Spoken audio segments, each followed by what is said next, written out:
Push cam 3. Despite being held goalless in Denmark by FC Copenhagen, Manchester City became the first team to advance to the knockout stage of this season's UEFA Champions League. City played for much of the game with 10 men after their Spanish defender Sergio Gomez was shown red in the 30th minute. But Pep Guardiola's team qualified for the round of 16 by virtue of the other group game between Borussia Dortmund and Sevilla, ending in a 1-1 draw. Real Madrid are also through to the last 16 after their 1-1 draw with Shakhtar Donetsk. These are the results from the 8 games played today. So Chelsea beating AC Milan 2-0, 1-1 between Dinamo Zagreb and RB Salzburg, 1-1 between Shakhtar and Real. RB Leipzig, they scored late. Guess what? Timo Werner, he scored. They beat Celtic 2-0. FC Copenhagen and Man City 0-0. Borussia Dortmund came from behind to draw 1-1 with Sevilla. Maccabi Haifa, the result of the day, perhaps the result of match day 4, beating Juventus 2-0 in Israel. And PSG and Benfica shared the points 1-1 over there at the Parc des Princes. Let's start our match day 4 roundup with a look at Group E. And the obvious place to start is from one of our commentary games, Chelsea against AC Milan in Italy. Back to here to up we go, Chelsea.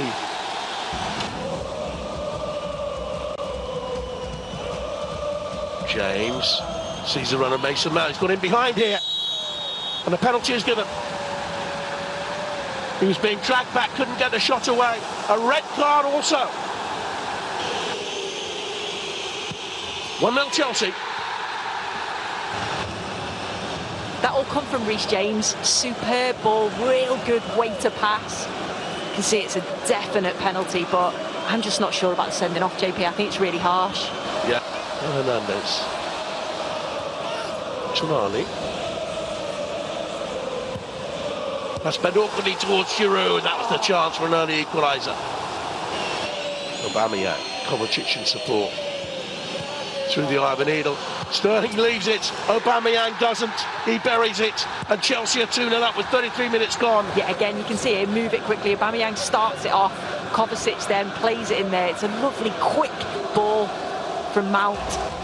Ready to line up for USA in the World Cup against England. That's a good ball, and the goalkeeper Kappa stretched the leg.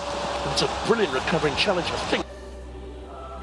Right, so this is what Group E looks like. Chelsea 7 points, RB Salzburg right in their slipstream on 6, Milan on 4, Dinamo Zagreb on 4, and the verdict on Group E at this point after match day 4 is that all possibilities exist, are still alive in this group.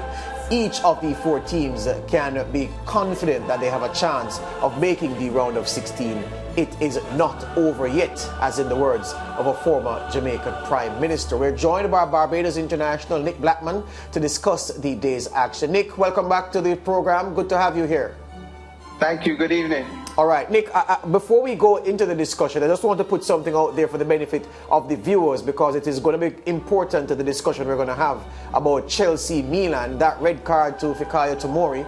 And I like, Nick, to quote what the lawmakers say about those decisions so that we can have context. So it's more than you or myself with conjecture about what the rules say. Let's read the rule first and then go to the discussion, okay. All right?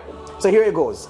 The International Football Association Board, IFAB, they are the rule makers of football. It's not FIFA, the IFAB, yeah?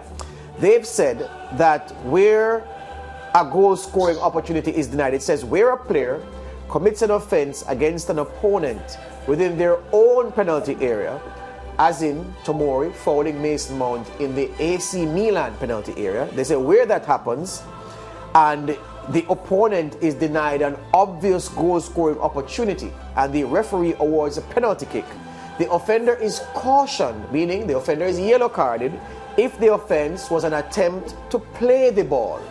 In all other circumstances, IFAB says, except if you're playing the ball. In all other circumstances except playing the ball, example, holding, pulling, pushing, no possibility to play the ball, the offending player must be sent off. Now, Nick, before I invite you, may I ask Mr. Producer to just run the replay again for me of the incident between Tomori and Mason Mount, the coming together in the penalty box in that game. So the ball comes out to Reece James and Mount makes the run. He slips him in. Tomori, no attempt to play the ball. According to the letter of the law, he has to be red carded. So I hope that puts them in the debate of whether or not the referee got it right. That said, Nick, it's your time now. The game today, talk to me about what you saw.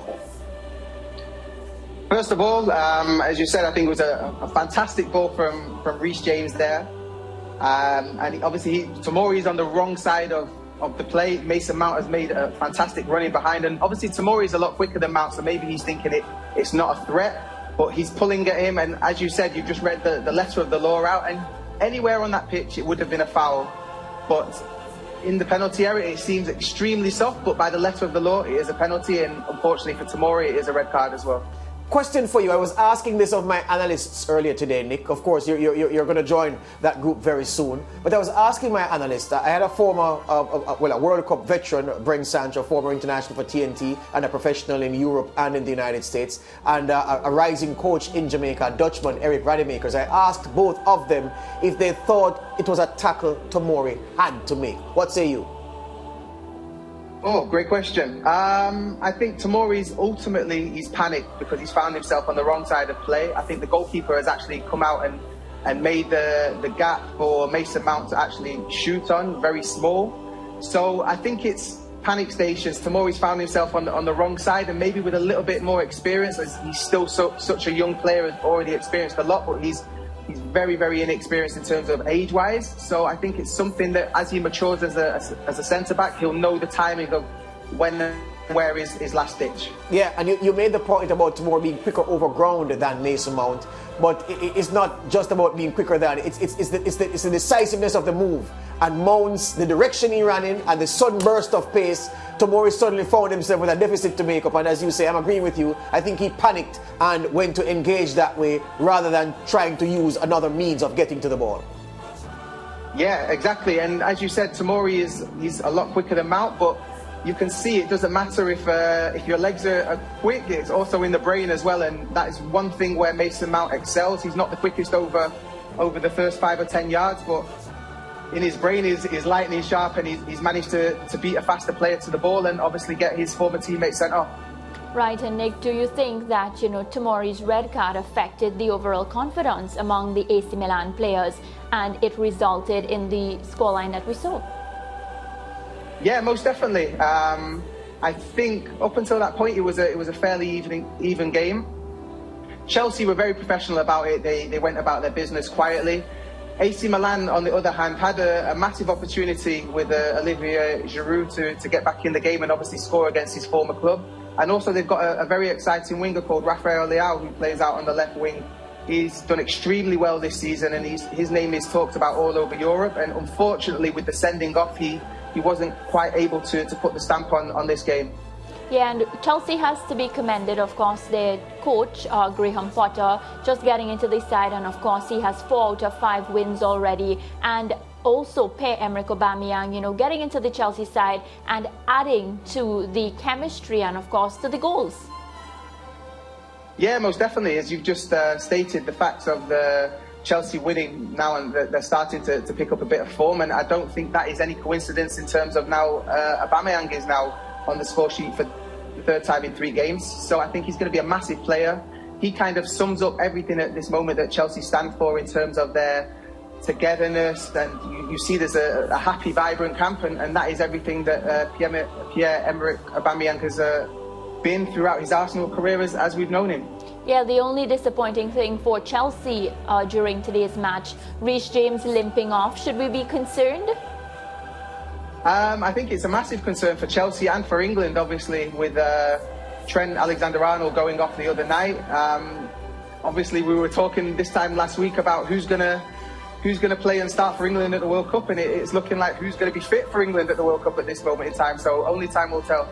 Yeah, for the second goal that we're seeing here, Nick, Sterling had the first run at the ball, but then Aubameyang took over.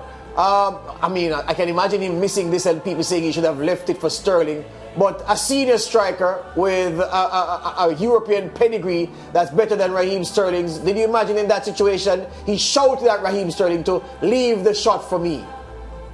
I think Raheem Sterling's probably seen him come by the side of him and knows, obviously, he's probably seen the name on the back of the shirt. And you probably expect a world-class number 9, as Aubameyang, as the stats show, how many goals he scored over his time in Germany and obviously then in England. Being against his former team as well, where he started off in the youth team with AC Milan, I don't think there was any way he was not going to pass that ball. Yeah, my director is reminding me that CR7 being Sterling and being called off, he would not have yielded to anybody. And even if they had scored, maybe he wouldn't have celebrated. But different guys have different characteristics. Let's talk about Group F now, where the champions Real Madrid needed a late goal to draw 1-1 with Shakhtar Donetsk at the Polish Army Stadium in the Polish capital, Warsaw. We have those highlights. Dramatic rematch of Group F's top 2. Real only needed a draw to confirm progress. They found Shakhtar difficult to break down. That was Rodrigo denied there. And then this in the second half. A point-blank header for Alexander Zubkov. 3-3 for him, 2-2 against Real. And the shock was on for Shakhtar. They could have made sure of it here. Lassina Traore brought into the side, went round Lunin, beat him, and then hit the bar. And then this, in the 5th minute of stoppage time, a brave, crucial and bloody stoppage time equaliser for Tony Rudiger, coming at physical cost, but Real are through.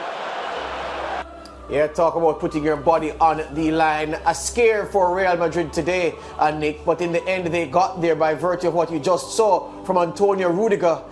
It takes a man with cojones to put himself into that position to head that home. Yeah, as you've seen there, he's ended up with a nasty head wound, and obviously that's not what he wanted, but he's brought a point back for his club and managed to get himself on the score sheet. Yeah, let's look at the table after today's games in Group F. So we see Real up top with 10 points. That's the stat that takes them through to the round of 16. Leipzig, 6 points. Shakhtar with 5. They can still get second place, of course. And Celtic Celtic are bringing up the rear. They're a point and not what Ange Postecoglou would have hoped for before the first ball was kicked in this group.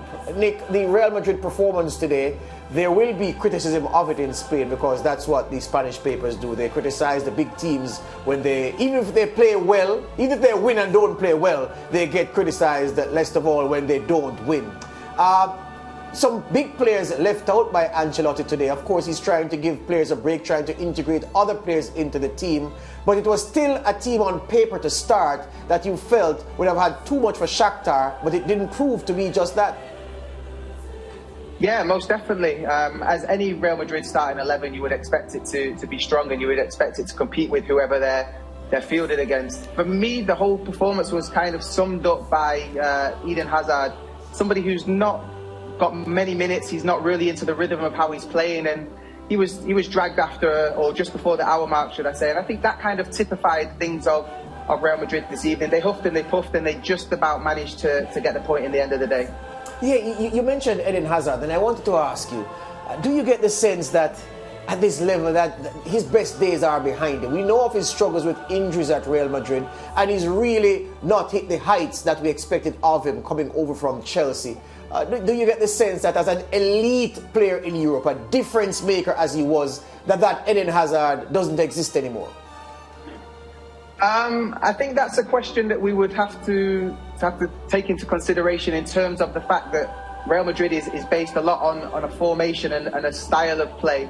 Whereas with Chelsea, the idea was to get the ball to him as fast as possible, and he will create everything. And he's not being that creative player. He's not asked to be that creative player that he once was at Chelsea. So I think it's quite harsh on him in terms of to say that he might not get back to those levels. I don't think we'll ever quite see that unless he's given that role and responsibility that he once had at Chelsea. Yeah, but do you think he has the fitness though? Do you think that he has the conditioning, the physical conditioning to be able to be creator-in-chief for Real as he was at Chelsea? Because there have been games when he's been brought on when Real need that kind of spark and he's not been able to provide that. Yeah, I think that again goes down to maybe feeling a bit of love from the manager, having an arm around his shoulder, and obviously the most important thing, playing his way into fitness. He doesn't look like somebody who is naturally fit and needs to be playing constantly, needs to have this confidence high to to obviously show the world what he was once capable of. And I think the ability is still there. It's just a matter of when he's going to play the minutes that is required for him to get back to that level. Nick Blackman says the Hazard magic still exists, but the circumstances need to be favourable for it to come to the fore once again. We'll wait and see if he's right. As we head to the break, Man City in Copenhagen, the Danish capital, and they got it was an incident-filled game from a Man City perspective. A red card for their defender, their Spanish defender, Sergio Gomez. We'll talk about that and the other developments in the game after this break.